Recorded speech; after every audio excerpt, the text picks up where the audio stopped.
Hello everyone, this is Pastrytime. I'm bringing you an audio commentary, this time for Nocturne. Jungle Nocturne is what we're doing today. I know I haven't been around for a while, that's my bad. I've been extremely busy, and more than a little lazy, if I'm going to be honest with you. But I finally decided to do another video. The last one I did was a short warding guide that I tried to upload 3 or 4 times to YouTube, and then my internet decided to cack it during all the uploads, and then I just kind of gave up. Anyway, Nocturne time. Well, there he is. Hey, buddy. Jungle Nocturne. So I'll be using identical runes and masteries to the odd one in his Nocturne jungle video guide. I haven't played too much Nocturne. I've been playing more of him recently. And I played a lot when he first came out, back when he was super powerful, instead of just being very strong. Yeah, I'll be following odd ones, root and items, starting items and root and stuff, and masteries. So that's 1, 8, 21 and for masteries, and I've got Armour Pen Quints and reds, armor yellows, and magic resist per level blues. Anyway, so I'll be starting. Normally you start the route you go wolves, greats, double golems back, and then do a normal blue through red clear. You normally do it with a vampiric scepter, sorry, is what I was trying to say. I've got cloth hammer and 4 health potions.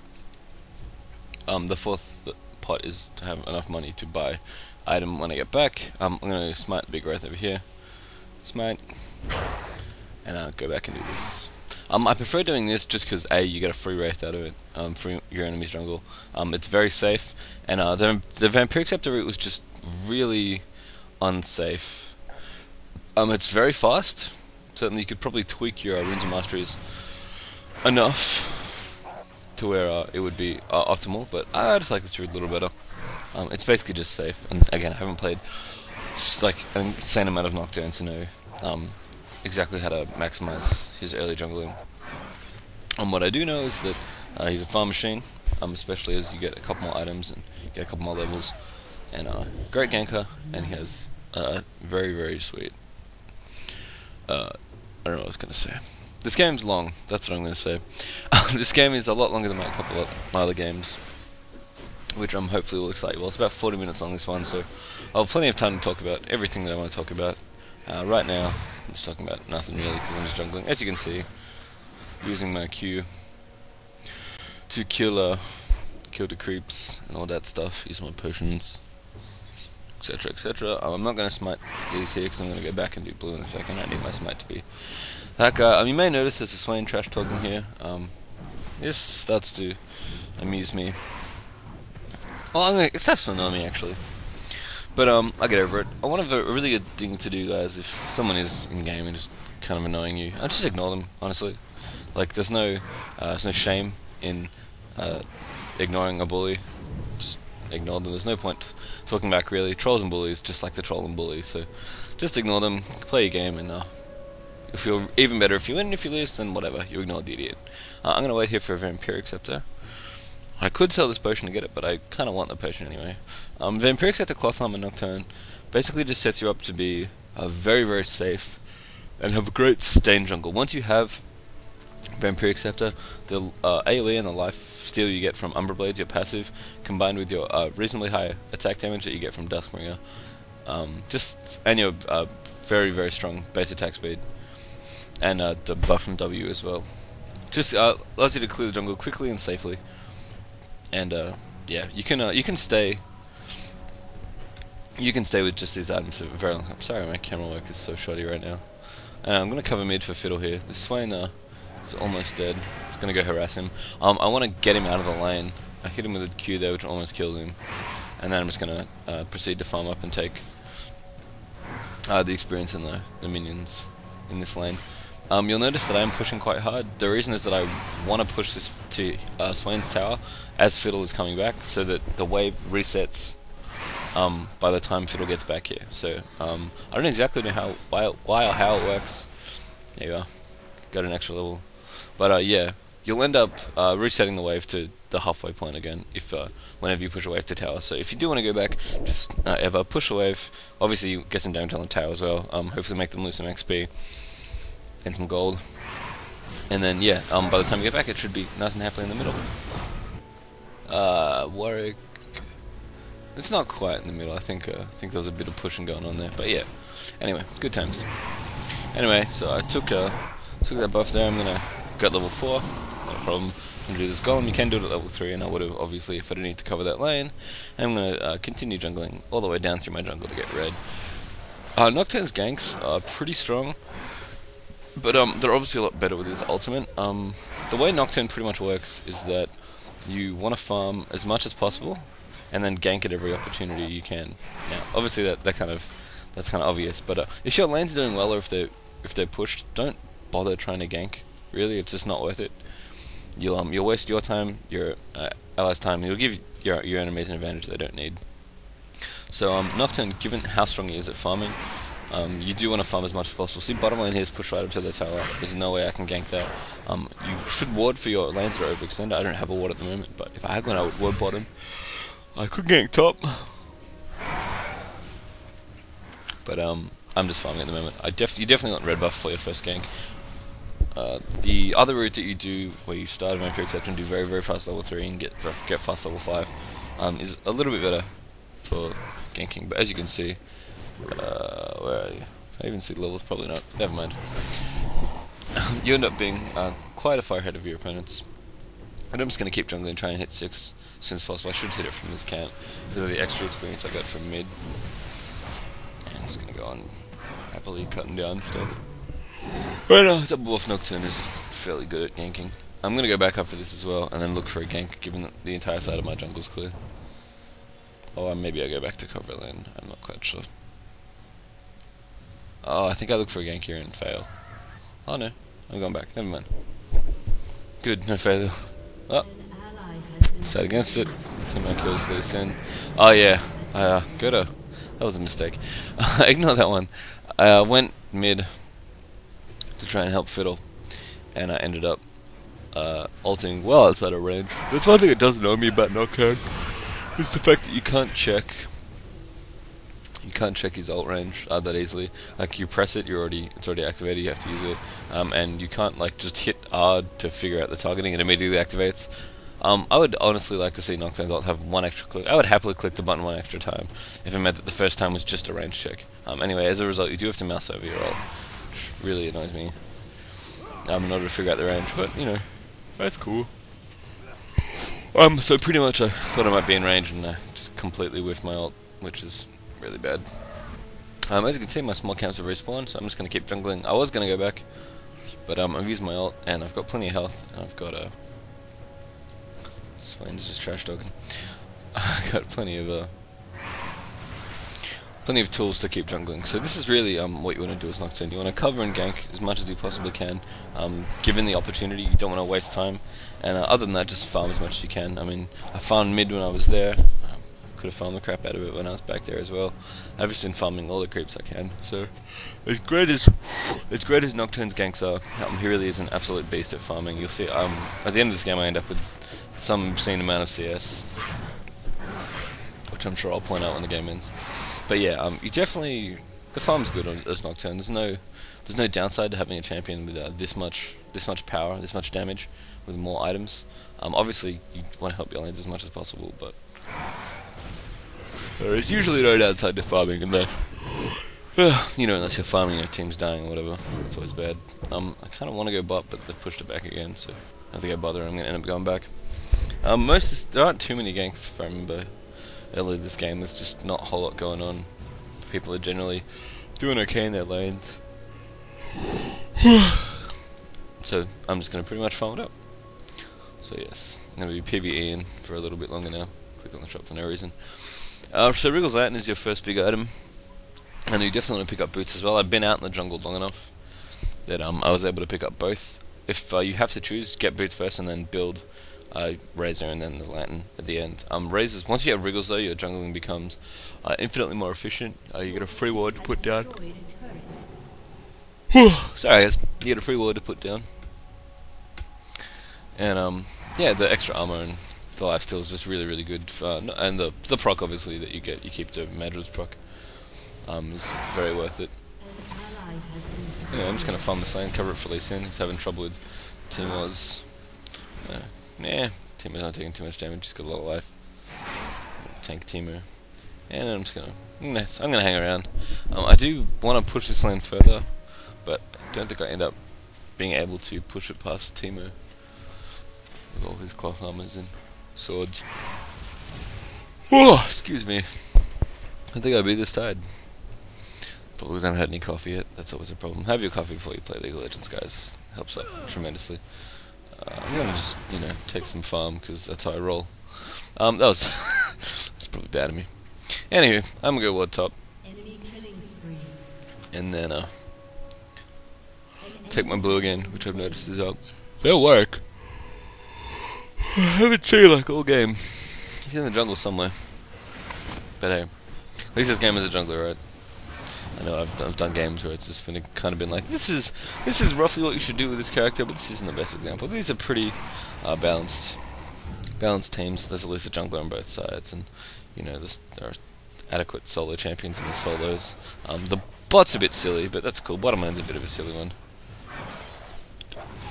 Anyway. Oh man! Oh, I still work with my fancy ward. I guess he was trying to counter jungle me. Anyway, so back on track. When playing Nocturne, you always want to be aware whether or not your ult's up. And if your ult is up, that basically means you want to be farming all the time if your ult's up, because you can generally get to a fight as long as you're in the area while your ult's up, and either get into a small team fight or a skirmish that starts, or perform a gank pretty much at instant speed. That's really one of Nocturne's main advantages. It's not just the fact that he's a great farmer and his ult can set up great ganks, and that he has decent tools to gank with. It's the fact that he can kind of farm while keeping on alert for ganks. You'll see I'm heading back mid now, so I thought people were going after Swain, but when I realised that it's not happening, I'm just gonna go on. I keep farming. And then my bot dies. Probably could have ganked there too. I'm not paying attention. Yeah. Anyway. Yeah, this might be more than a little bit of farm. Oh, Fiddles died again because he lagged. Never mind. This Fiddles dies a lot early game. Anyway. I decide that among everything, the way I'm going to get my team back into this game is by taking dragon control. So I'm doing something that is uncharacteristic of solo queue, and I'm going to take dragon in about 12 minutes. Generally in high-level tournament games, you'll see dragon tanking around this time, between the 10 and in the 10 to 12 minute mark. Teams generally feel confident fighting for it and taking it, and especially because they all have such great CS, they're able to farm effectively. But sorry, I take a risk there. I know that I have Wriggles, I can probably live, I have double buffs, and so I end up taking dragon, and I do remember the time I had it was spawning around 19 minutes. And I figured that we were going to lose bot tower anyway, so I might as well take dragon, and try and get my team back in this. And I'm pretty sure we maintain dragon control through a lot of the game, and that's what helps us come back in this game. As you see, we're currently down 6 kills. The only kill on our team is the Cogmore, who got a kill on... Yeah, he got a kill on Swain when Swain killed him, which was obviously not a very good thing, because you're just trading. But we'll come back. Anyway, I picked up some items here. I'm working towards Merc Treads. They do have certainly enough AP with a Morgana and a Swain, and enough CC that I want to worry, that I worry enough about it to get Merc Treads. I decided to go get Heart of Gold. Heart of Gold is such a great item on jugglers, especially given that you generally build semi-tanky. I think I turned around to... Oh no, people just die. Never mind. But that was a situation where if I would have tipped the balance of that fight, I would have gone in, but I think I was going to. Anyway, Heart of Gold's such a great item for a jungler because you end up generally building somewhat tanky. And the extra bit of gold you get from just walking around is just really great, and you'll almost always build around anyone's omen. If you have the time or if you need to. I mean, notice I see Blitz here, I just really don't want to get pulled. Anyway, I'm going to go in now, because Fiddles is in serious trouble. He ends up ulting. I'm going to go after straight to Morgana first, because she's the high damage threat. I'm going to chase Blitzcrank by ulting after him, and I'm going to turn around and kill Work, and go after Work. We do kill him, I do have to flash for the fear, but Cogmore manages to pick it up, I believe. Yeah. So yeah, that's a good example of how Nocturne turns fights rapidly in his team's favour. I mean, I saw they were there, and just kind of went in for some extra damage. I mean, if I was further away, like down say towards red, or even towards golems, double golems on the blue side of the map, I could have got to that fight, no problem. I ulted after Blitzcrank basically because I just still wanted to get away, and I needed a bit of extra damage because I was mainly afraid of Warwick turning around and dishing out some fat DPS. So yeah, you can use your ult just for damage. It does do a reasonable amount of damage. Just scale the AD, which I didn't realise for a while. But yeah, and Nocturne just adds so much damage and so much presence to a fight. In that situation, turning a flat 2v2, even though Fiddles was kind of low into straight 3v2, with Nocturne's damage output, I mean, there was no question that, I mean, we picked up 3 kills there. That was a great exchange, and that's part of bringing us back into this game. But Nocturne certainly is an assassin, and you end up assassinating people a fair amount of the time, and that was a pretty straightforward assassination. I get cute and W here. Oh no, I don't. The whole I was thinking about spell shielding Blitz's pull, which is kind of why I didn't run immediately away from Reds, but it didn't happen. That's certainly something to think about when you're playing Nocturne. The fact that your passive attack speed buff also gives you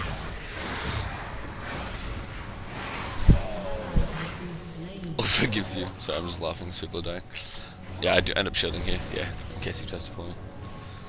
Yeah, the fact that your attack speed buff also gives you a spell shield is pretty clutch, and it'll save Nocturne in some pretty insane situations.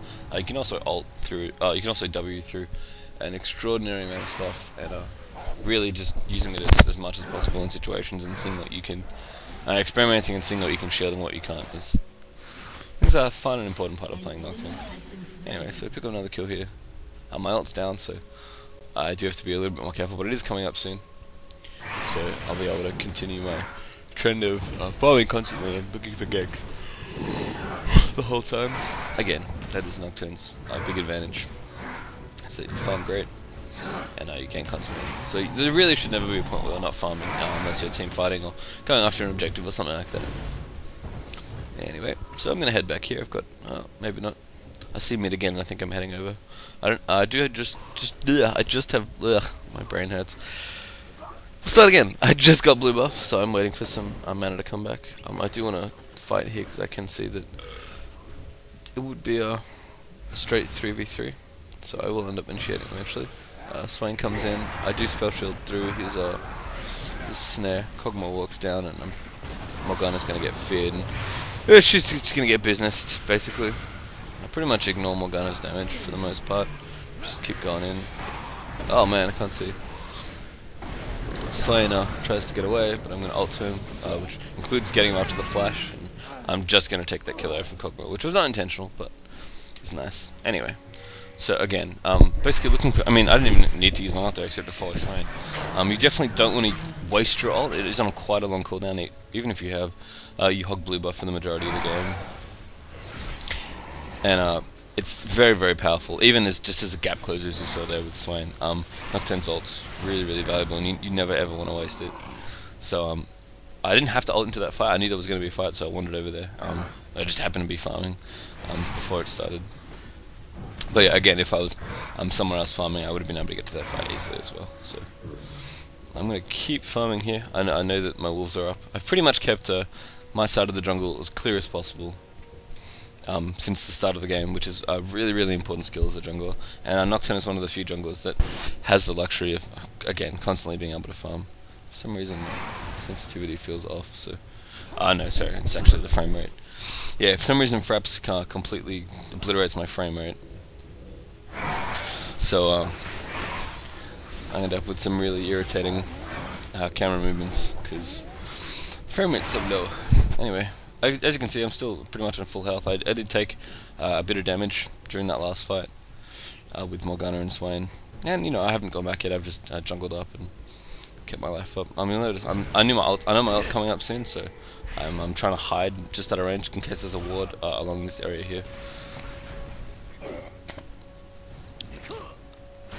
Sadly, I guess I don't realize I'm here, and I am just out of range. So max range of my ult's pretty much here. I do see a Warwick, so I'm gonna go in for him. He doesn't have ult in really soon. I do ult in, just for a bit of extra damage, and to get in quicker, because I do need to get into the fight, but end up chopping up Morgana, and I'm gonna go off to work there and not quite get it. Just be out of reach. Kog'Maw's coming in now. He's got quite good items as well, so quite good damage. So Lee Sin ends up getting out by kiting. I am kind of worried because of how many shrooms I know are in the area, because Timo was here before, but and the fact that Warwick can see me. But we do manage to get out with no problems. Kog'Maw's gonna fight Timo. Probably could have killed him if we were there, but he does good damage. Great damage actually. Jeez. I do want to lifesteal off these creeps, but I'm pretty sure Kog'Maw eats most of them. All that stuff. Again, I'm hanging around, trying to get maybe trying to get some more kills, but eventually I'm going to go back. You end up, I've got like 3,000 gold now. I've picked up a number of kills. So I've picked up a number of kills since the game has gone on, and I'm going to go straight for Yumi's Ghostblade and Merc Treads, and I'm going to grab a couple of wards because I've been a little bit behind on my warding, given that I've been you know, out in the jungle so often. And this is basically the point in the game is Nocturne, where you want to start picking fights and taking names, because Nocturne's a character that has great attack speed and attack damage steroids. His Q gives him great attack damage, and his W gives him a passive attack speed and obviously extra attack speed.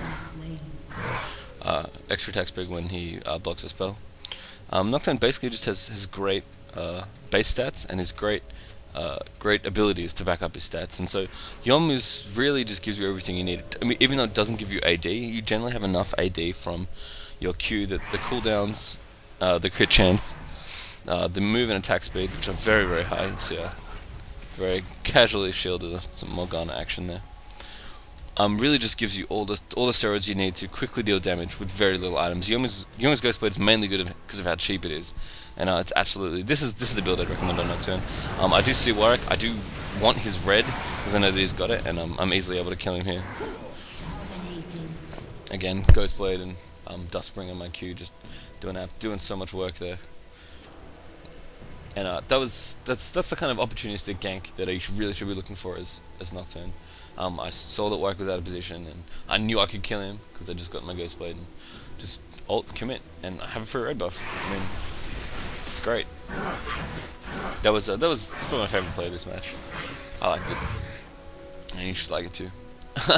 Anyway, I think I'll talk a little bit more about build. I guess I'll elaborate on the build a little bit. So it's pretty much Wriggles, Merc Treads. You almost always want Merc Treads. There's generally no reason not to have them. The extra resist it gives you, especially because you are an assassin, you're trying to get in and out of battle quickly. Having the tenacity and the extra magic resist really helps. Kog'Maw and I doing a very sneaky dragon there. I liked the fact that Kog'Maw could go around and W it. That was very cool. Anyway, yeah, and then Yumi's Ghostblade and Heart of Gold. The Heart of Gold's basically just a little bit of extra tankiness and a little bit of extra. You're getting distracted. A little bit of extra tankiness and a bit of extra gold generation. It is totally worth it again because you'll probably end up building randomly most of the time anyway. You'll see that I go in on Swain here and then immediately back out knowing that the Morgana and Warwick are nearby. If I'd committed, I probably would have died. And even though we didn't get a kill, the fact that I didn't die is more important. Nocturne's a really fragile champion. He's kind of tanky and he has a very good lifesteal. Very, very good lifesteal with this lifesteal that you build naturally of stuff like Wriggles and his passive Umbra Blades. But he's certainly quite squishy and nowhere near unkillable. Pretty much from this point onwards, you want to build tanky and then build your last luxury item as an AD. But yeah, because Ghostblade's all the damage you really need. I'm going to go ahead and donate Blue to Gragas here, because my team are doing better now. We're now only 2 kills behind. We've been playing really well, and I feel like Gragas now could use this blue a lot more than I could. So, I happily donate it to him there. With Lee Sin fighting a Blitzcrank, it's not really unusual.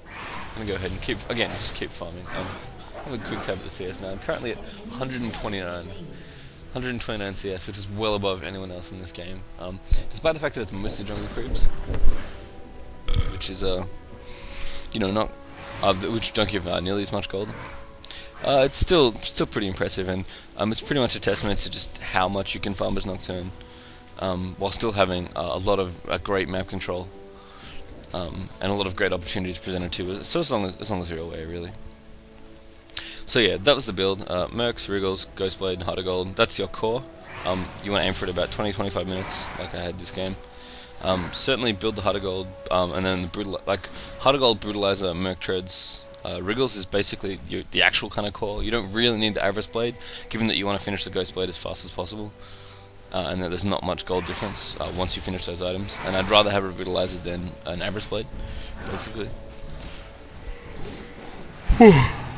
And then I'm going to go ahead and I think I'm going to start building the Banshee Veil. Banshee Veil's almost always the... screw up here and give Lizard a bunch of extra health it didn't need.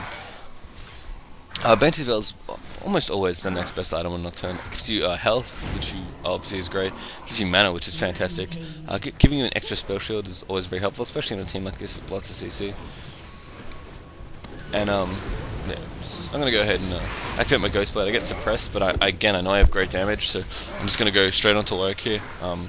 Use the little mana I have for fears and stuff like that. End up killing him. I get pulled by Blue too, but I'm going to be able to kill him, I'm pretty sure. Oh, maybe I die.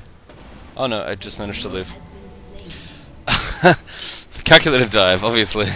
No, Gargus cleans it out, which is nice. I didn't have to go in for the dive there, but I felt I had enough health that it would be okay. It turns out I was just right. And we end up there with a pretty nice kill. But again, even knowing that I can just go head-to-head against Gargus Warwick, he's great. I could have spell shielded his ult there, but I didn't have enough mana. So yeah, again, Ghostblade just makes Nocturne such a beast. Once you Duskbringer and turn your Ghostblade on, people are gonna die.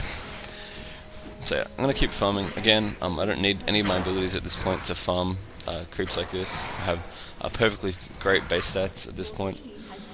So I'm gonna clear my side of the jungle before going back again. You'll notice this is a common trend. Probably going to end up clearing our bot out as well because it's pushed and I'm right near the farm. This is a common trend in this game, as I keep saying.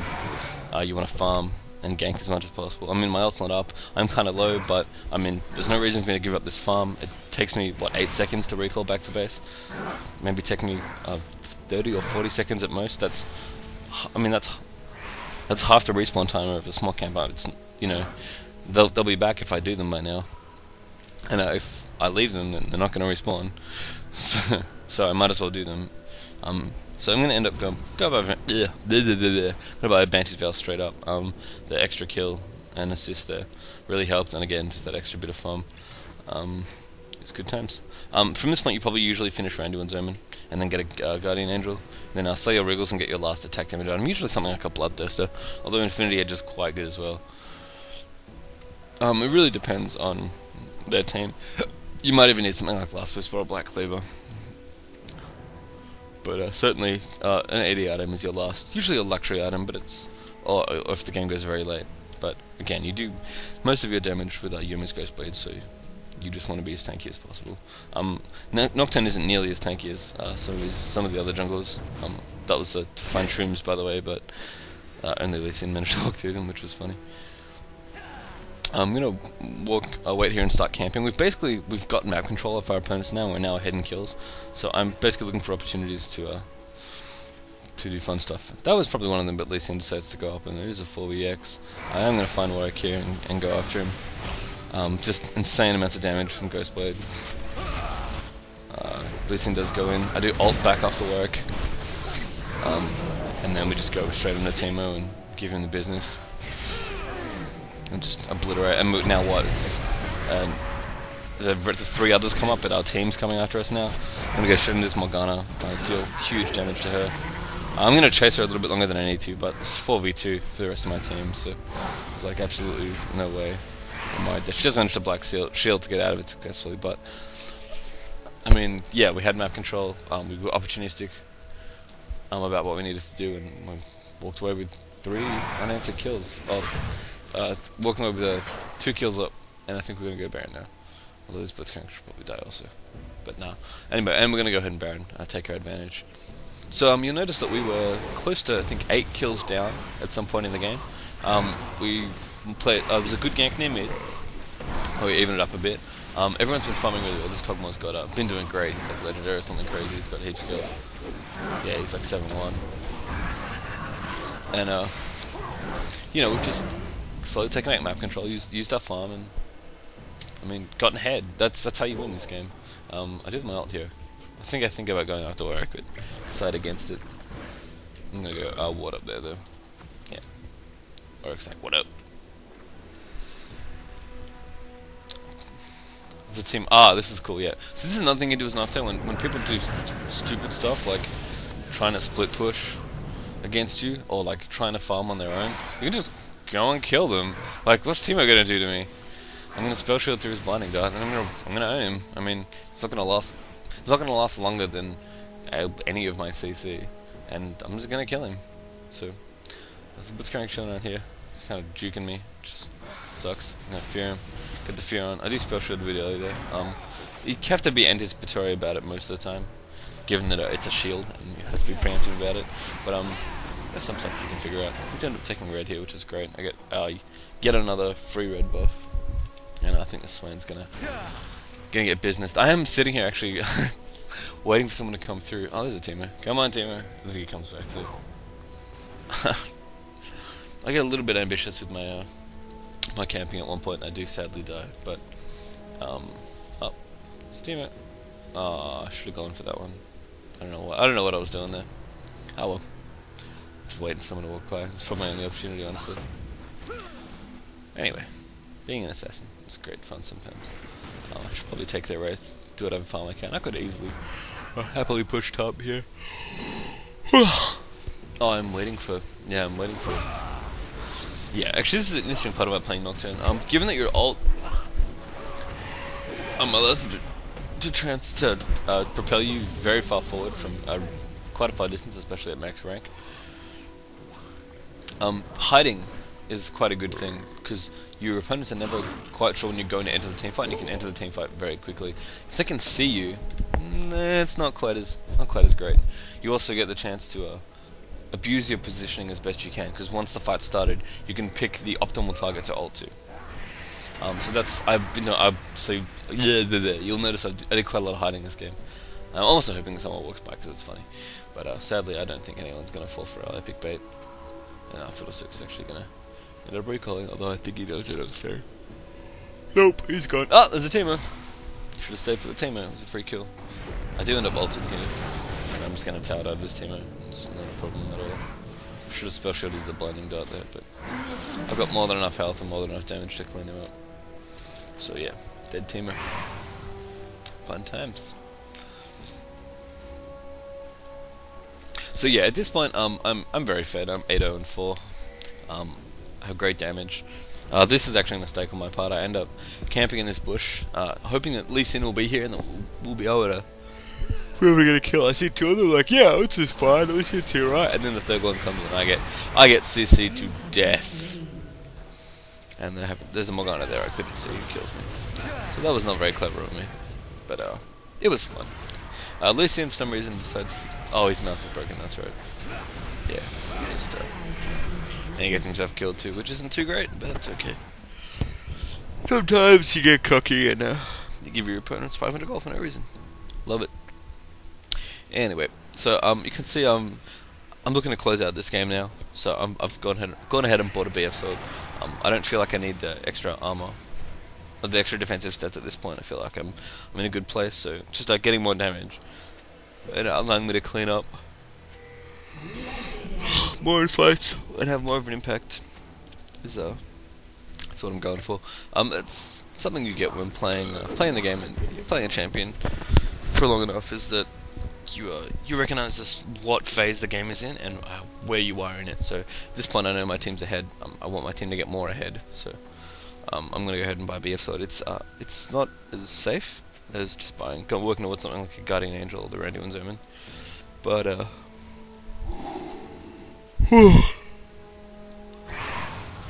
I'm sorry. Oh, I've been really sleepy this game. Sorry if that's made the commentary a little bit less interesting.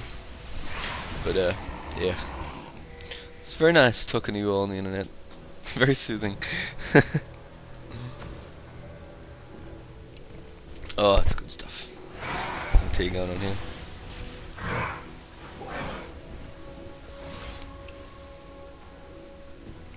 Anyway, as you can see, Nocturne's a great champion to play. Lots of fun. Great damage, great farming. Flick over to the CS. 185 or so now. I do ult for some reason, I can't remember why. Oh, I tried to click on Warwick and I think he's like either just out of range or I don't click on him, which was really annoying. But I was trying to kill that Warwick. Sadly I didn't, but I do find a Swain. He's gonna get cut up. Yeah. Yeah. Yeah, that's at this point really where the game's pretty much over. Again, just trying to close out this game, which is why you'd buy something like BF Sword, and having that kind of awareness is something that will make you a better LoL player. When you could get to the point where, like, you know what, normally in my build I'm going to build this because it's safe, but this game's like, I need to end this game, either need to end this game early, because that's what my comp suggests, or I'm ahead, I might as well end it early and, you know, not give them the opportunity to farm. That's pretty much what I'm doing. I'm going to go ahead and split push this bottom here. My ult's now on quite a long cooldown, low cooldown. It's 80 seconds, which is just over a minute or so. I know it's coming back up soon. Again, I checked the cooldown before I started split pushing. Then I'm going to go ahead and then just split push it up. I know that I can duel most of their team with no problem, and once my ult gets up, again I'll be able to dart back between any of the lanes, as long as it's not across another lane. So, you know, I can't go from top to bottom, but I can go from mid to top or bottom to mid. Yeah. I think I'm going to end up buying a Bloodthirster. Yep. So I tell my team my ult's up because it's not everyone checks the little green circle on the sidebar. Yeah, I'm going to go get a Bloodthirster. Again, I'm just trying to close out this game. So, a pot up as well. Buy myself a green and a red pot. Want some extra health, some extra AD, and some attack and crit chance. Attack speed and crit chance, really. What more can you ask for? So Christmas Nocturne is ready to hunt some fools. This game is sadly coming to an end, but the Bloodthirster was a bit excessive, but something more fun. And in this situation, really, there's no reason not to try and win the game. You don't want to give. I think a lot of people make the mistake of going with their safe builds and letting their opponents, giving their opponents the opportunity to farm back into a game, because it does happen. And the game is certainly not over until you've destroyed their Nexus. But at this point, really, we're closing out this game. We're gonna pick up Baron, and then basically nothing they can do to stop us. So relatively swift Baron now. I feel huge and very epic. I have a red buff, all that good stuff. Okay, people wanting to heal. That's right, Cookmo wanted to go back, but I said I shouldn't go back until we've done Baron, which is good. I'm gonna go up here and sit in the bushes, to do some scouting. Hoping someone comes by. Again, I'm an assassin.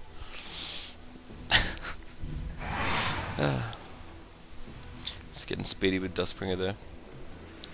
So there's a Warwick I could probably kill, but again, I don't know where the rest of the team is. I do see Timo top. Might go after him, which is a pretty good idea. I think I might even end up doing that. We'll see. But again, something like what Timo's doing here is extending past, you know, a point where he doesn't have a tower against Nocturne is just really dangerous. Like, you certainly forced the enemy team there. To group up. I'd stick together in the later stages of the game. Again, just pushing back these lanes. I can happily split push this if I want to. Slash, I want the farm apparently. Anyway, this is the power of Nocturne's AoE farming there. About 6 or 7 minions blow up and yeah, clean up. I think I cleaned up every single one of those minions. I'm gonna go ahead and get Dragon, because why not? And yeah, and then I believe we're going to close out this game. As I said, it's quite a long one. I hope you've enjoyed slightly more commentary. Sorry if I've been a bit rusty on the commentary. It's been a while, but it's been great fun. And we're going to start a team fight right now. Go, go, go. I'm basically waiting for an ult target, usually Timo, or any of the squishies. It also needs to be someone that's like actually like, a position that I can actually get with. I'm going to end up going in the front lines here and just chopping up the first person I see, who's Swain. I'm going to go chop up Blitzcrank, and Timo's just dead. End up ulting. Yeah, I ult to get the kill. Cogmore cleans it up nicely with some living artillery. And this game's over. Anyway guys, hope you enjoyed this commentary. That was some Nocturne, that was some good fun farmy Genki farm feed fests. Hopefully I'll be making more videos very, very soon. Thank you for being patient, and I'll see you all next time. Wait, no. Someone else does that. That's not what I'm going to say. I'm going to say... I don't know. Alright guys, bye.